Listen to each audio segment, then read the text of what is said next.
20 লক্ষ টাকা চাঁদা দাবি করেন ইফতেখারুল আলম বাবু ও তার সহযোগীরা। পরবর্তীতে শিবগঞ্জ থানা পুলিশ খবর পেয়ে আমাকে সেখান থেকে উদ্ধার করে।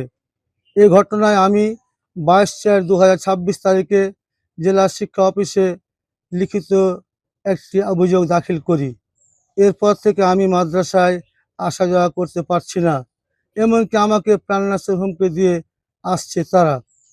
গত 26 এপ্রিল রোববার দুপুরে আমার কক্ষে বসে রাখেল ষষ্ঠ আলিম প্রথম বর্ষের উপবৃত্তির জন্য কম্পিউটারে কাজ করছিলেন অপর সহকারী cum computer operator Zulekha Khatun, অপর সহকারী cum computer operator Maksura Khatun, নৈশ প্রহরী সুলতান আলম ও নিরাপত্তা কর্মী মোমিনুল ইসলাম। ওই সময় যুবলীগ নেতা ইফতেখার উল আলম বাবু, মাদক ব্যবসায়ী ও সেবী বায়ুল ইসলাম, মাদক ব্যবসায়ী ও সেবী বেনজির সহ একদল লোক অফিসে প্রবেশ করে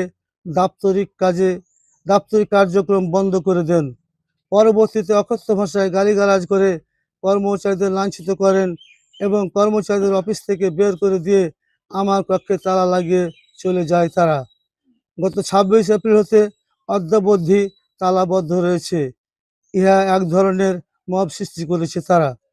দপ্তরে তালাবদ্ধ, এতে মাদ্রাসার কার্যক্রম ব্যাহত হচ্ছে।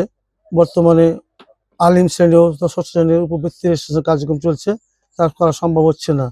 দাখিল পরীক্ষা চলছে, কয়েকজন ছাত্রের রেজিস্ট্রেশন কার্ডে কিছু ভুল আছে, সে সংশোধন করার প্রয়োজন, সেটার ব্যবস্থা নেওয়া সম্ভব হচ্ছে না।